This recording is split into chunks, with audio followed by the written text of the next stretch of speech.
सबसे पहले मैं हमारे एलोहिम परमेश्वर, हमारे स्वर्गीय पिता और हमारी स्वर्गीय माता को आज ये प्रस्तुति देने की अनुमति देने के लिए सारा धन्यवाद और प्रशंसा देना चाहता हूँ।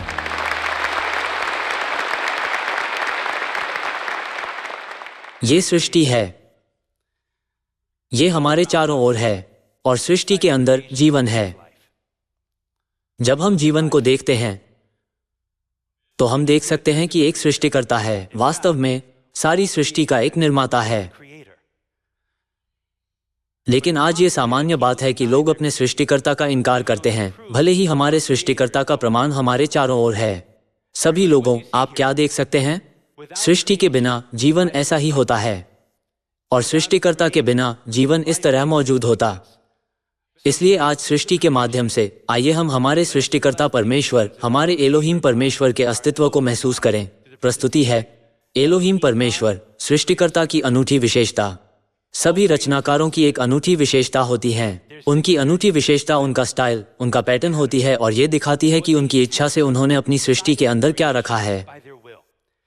इसलिए हम ये सोचने लगते हैं कि यह क्या होगा। इंजीनियर, आर्किटेक्ट, कलाकार, इन सभी के पास अपनी रचना पर एक अनूठी विशेषता होती है। सभी लोगों, क्या आप इस पेंटिंग को जानते हैं? तब मोनालिसा को किसने चित्रित किया? आइए रंग के उपयोग, चेहरे के भाव, यहाँ तक कि गहरे पृष्ठभूमि पर भी नजर डालें।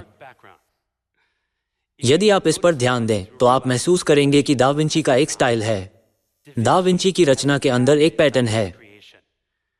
क्या आपको लगता है कि दा विंची ने इस पेंटिंग को चित्रित किया है? नहीं।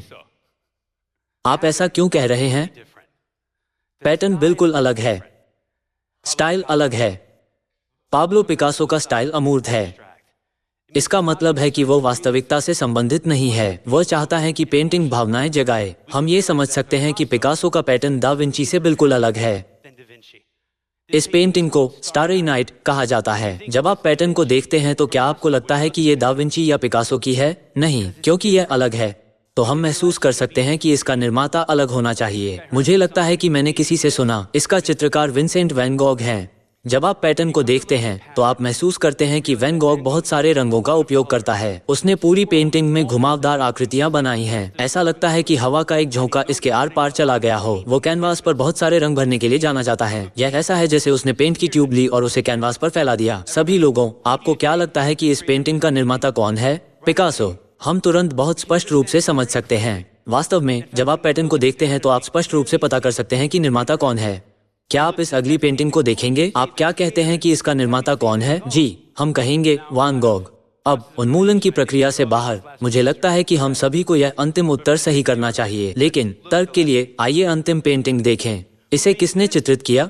पैटर्न से, स्टाइल से हम स्पष्ट रूप से देख सकते हैं कि ये दा विंची का है। चेहरे पर अभिव्यक्ति, रंग का उपयोग, यहाँ तक कि गहरे रंग की पृष्ठभूमि, ये स्पष्ट रूप से हमें दिखाती है कि दा विंची ने इसे चित्रित किया है। लेकिन सच्चे सृष्टिकर्ता के बारे में क्या, जिन्होंने ब्रह्मांड और पृथ्वी और उसमें सभी जीवन को बनाया? क्या उस निर्माता के पास कोई अनूठी विशेषता है जिसे हम पहचान सकें? बाइबल के अनुसार जब हम रोमियो अध्याय 1 देखते हैं, उसके अनदेखे गुण अर्थात उसकी सनातन सामर्थ्य और परमेश्वरत्व जगत की सृष्टि के समय से उसके कामों के द्वारा देखने में आते हैं, यहाँ तक कि वे निरुत्तर हैं। सीधे शब्दों में कहें तो यदि हम सृष्टि का अच्छी तरह से अध्ययन करें तो हम हमारे सृष्टिकर्ता को अच्छी तरह जान सकेंगे। तब यदि हम इन 4 अगली तस्वीरों पर नजर डालें, आकाशगंगा, एक पौधे की पत्तियां, यहाँ तक कि एक मानव चेहरा और डबल हेलिक्स डीएनए, तो इन 4 तस्वीरों में एक दूसरे के साथ क्या समानता है? पहली बार में यह आसान नहीं है। जब हम पहली बार उन्हें देखते हैं तो वे अलग लगते हैं। हालांकि अगर हम करीब से देखते हैं, अगर हम पैटर्न, स्टाइल को गहराई से देखते हैं तो हम महसूस कर सकते हैं कि इन 4 चित्रों में कुछ संबंध है। उनमें क्या संबंध है? ये संख्याओं की वह श्रृंखला है जिसे आप फिबोनाची अनुक्रम कहते हैं। फिबोनाची अनुक्रम संख्याओं की एक श्रृंखला है जो संपूर्ण प्रकृति में पाई जाती है। इसे संख्याओं की एक श्रृंखला के रूप में परिभाषित किया जाता है, जिसमें श्रृंखला की एक संख्या उससे पहले की 2 संख्याओं का योग होती है। सीधे शब्दों में कहें तो जब आप 0 और 1 से शुरू करके संख्याओं की उन श्रृंखलाओं को जोड़ते हैं तो आपको फिबोनाची श्रृंखला प्राप्त होती है। 0 + 1 = 1, 1 + 1 = 2, 2 + 1 = 3, 2 + 3 = 5, 8, 13, 21। यदि आप अनंत संख्या तक आगे बढ़ते हैं तो ये फिबोनाची संख्याएं हैं। संख्याओं के बारे में जो बात सचमुच आश्चर्यजनक है वो सिर्फ श्रृंखला नहीं है, बल्कि संख्याओं के बीच का संबंध है। जब हम श्रृंखला में दो संख्याओं को विभाजित करते हैं तो हमें स्वर्णिम अनुपात प्राप्त होता है और कुछ लोग इसे दिव्य अनुपात भी कहते हैं। जब आप श्रृंखला में दो संख्याओं को देखते हैं तो आपको संख्या 5 मिलती है जो कि 1.618 है और अनंत संख्या तक ऐसा है। तो अब तक जब तक कि आप वास्तव में गणित में रुचि नहीं रखते हैं, यह अभी भी थोड़ा उबाऊ लगता है। इससे क्या पता चलता है? इससे पता चलता है कि स्वर्ण अनुपात 1.618 पूरी प्रकृति में पाया जाता है। संख्याओं की श्रृंखला संपूर्ण प्रकृति में पाई जाती है। इसलिए पूरे इतिहास में गणितज्ञों, दार्शनिकों, वैज्ञानिकों ने प्रकृति को देखा और उसका अवलोकन किया और इस संख्या को पाया। ये स्वर्णिम अनुपात है। हमारे लिए यह महसूस करना महत्वपूर्ण है कि गणितज्ञों और वैज्ञानिकों ने पौधों के आयाम नहीं बनाए, उन्होंने स्वर्ण अनुपात स्वयं नहीं बनाया, उन्होंने तो केवल पहले से निर्मित चीजों का अवलोकन किया। इसका मतलब यह है कि एक सृष्टिकर्ता था जिसने इस पैटर्न का उपयोग किया, एक निर्माता है जिसने फैसला किया यह वो शैली है जिसके साथ मैं सृष्टि बनाने जा रहा हूं। इसका मतलब है कि फिबोनाची श्रृंखला सृष्टिकर्ता की अनूठी विशेषता है। फिबोनाची संख्याओं के बारे में हमें एक और बात समझनी चाहिए और हम आगे बढ़ेंगे। जब आप फिबोनाची संख्याओं को वर्ग में अंकित करना शुरू करते हैं, तब यदि आप ध्यान से देखें तो आप पाएंगे कि ये वही संख्याएं हैं जिन्हें आपने श्रृंखला में देखा था। 1, 2, 3, 5, 8, 13, 21 और 34। यदि आप वर्गों के बीच एक चाप खींचते हैं और आप उन सभी को जोड़ते हैं तो आपको फिबोनाची घुमाव मिलता है।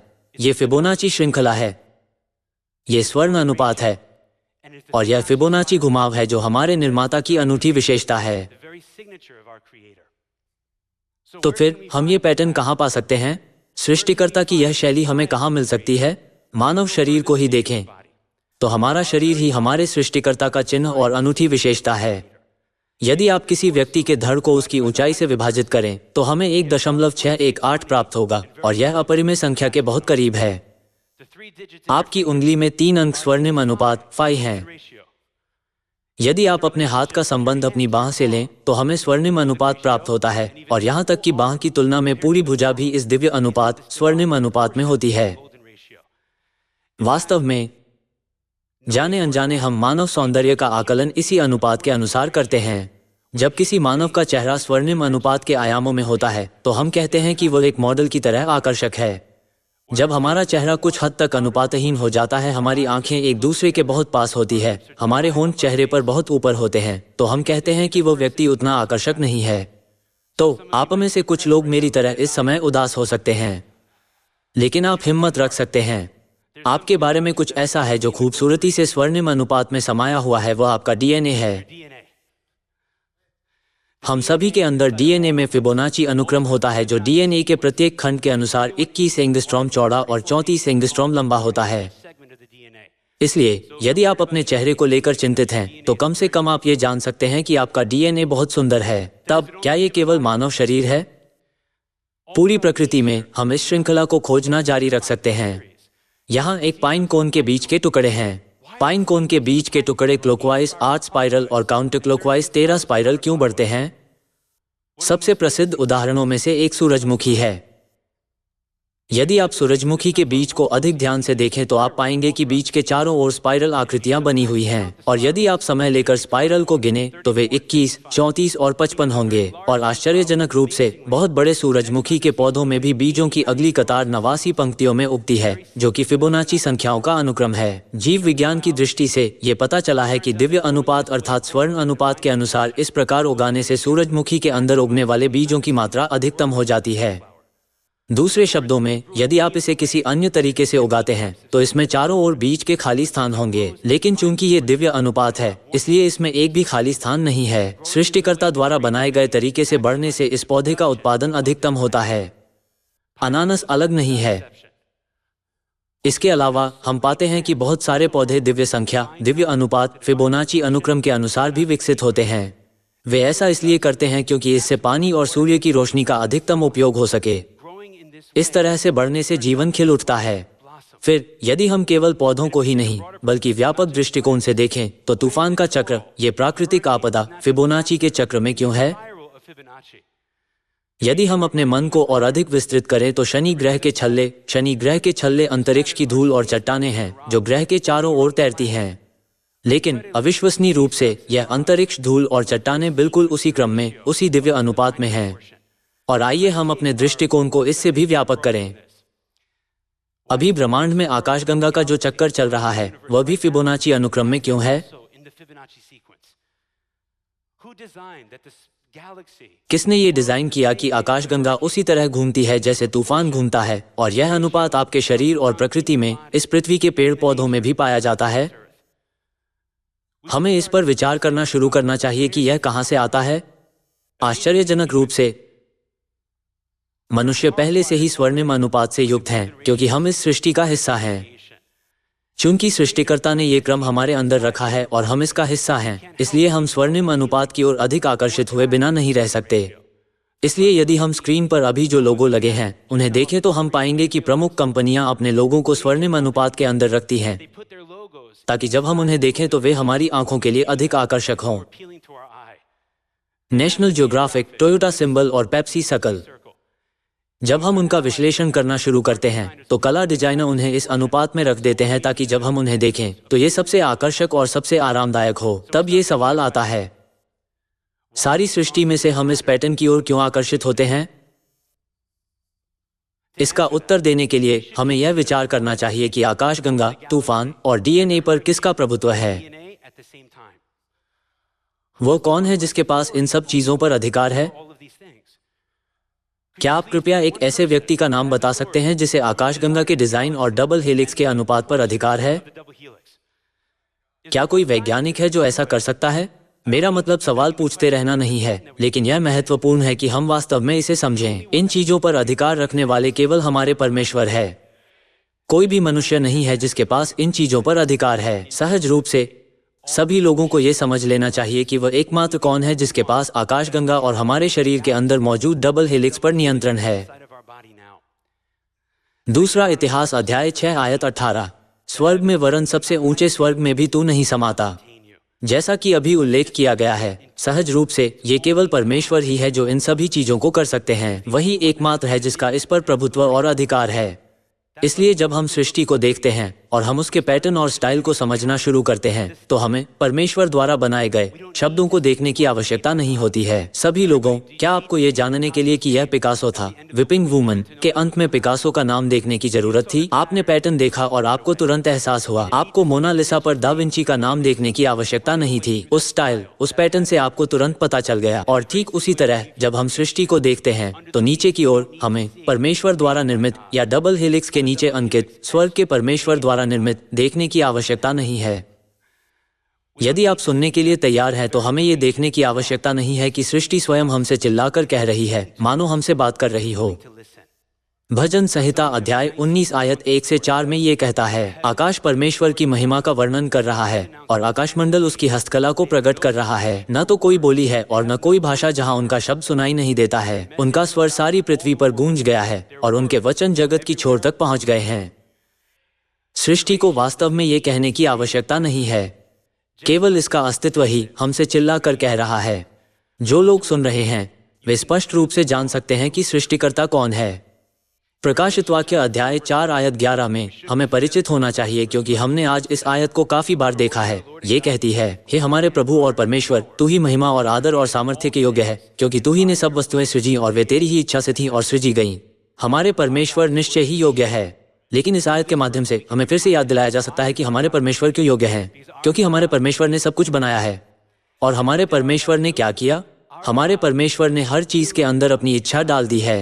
इसका मतलब यह है कि यह कोई गलती नहीं है। सृष्टि में कोई संयोग नहीं हुआ है।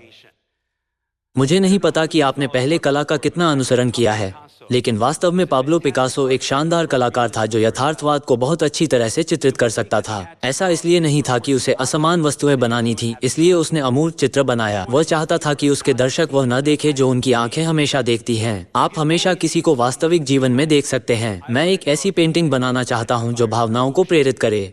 दूसरे शब्दों में, यह निर्माता के इच्छानुरूप बनाया गया स्टाइल है। इसका मतलब है कि जब हम सृष्टि में ये पैटर्न पाते हैं, जब हम आकाशगंगा और प्रकृति में और डीएनए में ये पैटर्न पाते हैं, तो हमें ये भी महसूस करना चाहिए कि यह एक संयोग या गलती नहीं है। यह कोई इत्तेफाक नहीं है। ये कुछ बनाया गया है। ये हमारे सृष्टिकर्ता परमेश्वर का एक पैटर्न और अनूठी विशेषता है। फिर इस युग में सौभाग्य से हम विशेष रूप से जान पाते हैं कि वह परमेश्वर कौन है। हमारे लिए केवल परमेश्वर को स्वीकार करना ही पर्याप्त नहीं है, लेकिन इस युग में हमें पता चलता है कि इस सृष्टिकर्ता परमेश्वर की पहचान क्या है। उत्पत्ति अध्याय 1 में सृष्टि की कहानी। आइए इस सृष्टिकर्ता परमेश्वर की पहचान को जानें। फिर परमेश्वर ने कहा, हम मनुष्य को अपने स्वरूप के अनुसार अपनी समानता में बनाएं और वे समुद्र की मछलियों और आकाश के पक्षियों और घरेलू पशुओं और सारी पृथ्वी पर और सब रेंगने वाले जंतुओं पर जो पृथ्वी पर रेंगते हैं अधिकार रखें। उत्पत्ति अध्याय 1 हमें सृष्टिकर्ता परमेश्वर के बारे में सिखा रहा है, लेकिन उत्पत्ति में सृष्टिकर्ता परमेश्वर एलोहिम है। तब एलोहिम परमेश्वर की पहचान क्या है? यदि हम आयत 26 पर ध्यान दें, जैसा कि हम अच्छी तरह से जानते हैं, तो हम महसूस कर सकते हैं कि हमारे सृष्टिकर्ता की पहचान क्या है।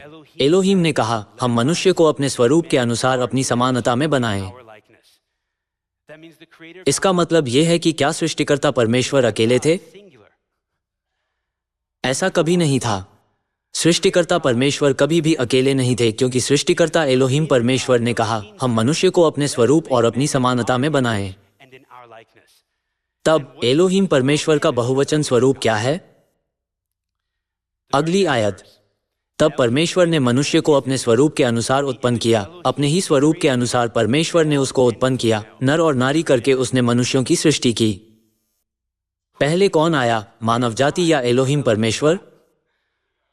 तब सृष्टिकर्ता परमेश्वर नर और नारी थे, और उस सृष्टि से मनुष्य उत्पन्न हुए जो नर और नारी थे। हमारे सर्वशक्तिमान सृष्टिकर्ता एलोहिम परमेश्वर ने सब कुछ अपनी इच्छा के अनुसार बनाया है। और जब हम एलोहिम परमेश्वर के स्वरूप को नर और नारी के रूप में सोचते हैं, तो हम बाइबल के माध्यम से आसानी से यह समझ सकते हैं कि सर्वशक्तिमान परमेश्वर का नर स्वरूप हमारे स्वर्गीय पिता है और उनका नारी स्वरूप हमारी स्वर्गीय माता है। इस युग में हम अपने पिता और अपनी माता को जान पाते हैं जो सृष्टिकर्ता हैं। इसलिए इस युग में हमें अपने सृष्टिकर्ता परमेश्वर को स्वीकार करना चाहिए। अविश्वसनीय रूप से मनुष्य होने के नाते हमें ये कहने का विशेषाधिकार प्राप्त है कि हम परमेश्वर के स्वरूप में बनाए गए हैं। भले ही पक्षी, मछली, पशु सभी परमेश्वर के द्वारा बनाए गए थे, लेकिन उनमें से कोई भी परमेश्वर के स्वरूप में नहीं बनाया गया था। इसलिए पक्षी फिबोनाची अनुक्रम के बारे में अध्ययन नहीं कर सकते हैं। पशुओं को ये जानने का अधिकार नहीं है आकाशगंगा का घुमाव तूफान के घुमाव से मेल खाता है। इस तरह की जानकारी जानने का सौभाग्य किसे प्राप्त है? मानव जाति जो एलोहिम परमेश्वर के स्वरूप में बनाई गई है। और इसलिए इस प्रस्तुति के माध्यम से एक सच्ची आशा है कि दुनिया के सभी लोग, सभी 7 अरब लोग जागेंगे, अपने सामने सृष्टि को देखेंगे और स्वीकार करेंगे कि परमेश्वर का अस्तित्व है। और एक बार जब वे स्वीकार करते हैं कि परमेश्वर मौजूद है, तो वे सच्चे परमेश्वर, हमारे एलोहिम परमेश्वर, हमारे स्वर्गीय पिता और स्वर्गीय माता को स्वीकार करेंगे, जो सृष्टिकर्ता हैं और जो इस अंतिम युग में सृष्टि का अद्भुत कार्य कर रहे हैं। जो लोग उन्हें ग्रहण करते हैं, वे हमें स्वर्ग के राज्य में जाने के लिए एक नई सृष्टि बना रहे हैं। ईमानदारी से यह आशा करते हुए कि सारी मानव जाति सृष्टि से सच्चे परमेश्वर को पहचानेंगी, बाइबल के वचनों को सुनेंगी और हमारे स्वर्गीय पिता और स्वर्गीय माता के पास आएंगी, मैं ईमानदारी से हमारे पिता मसीह आन सांग होंग और हमारी नई यरूशलेम स्वर्गीय माता को, जो शक्तिशाली सृष्टिकर्ता है, धन्यवाद देना चाहूँगा। जैसा कि बाइबल कहती है कि परमेश्वर शरीर में हमारे साथ वास करते हैं और सृष्टिकर्ता अब हमारे साथ है, ये कहते हुए मैं आपसे प्रेम करता हूँ, आप मेरा सब कुछ हैं। मैं हमारे स्वर्गीय पिता और स्वर्गीय माता को सभी धन्यवाद और प्रशंसा देना चाहता हूँ। मैं एलोहिम परमेश्वर, सृष्टिकर्ता की अनूठी विशेषता प्रस्तुति को समाप्त करना चाहूँगा। पिता और माता, आपका धन्यवाद।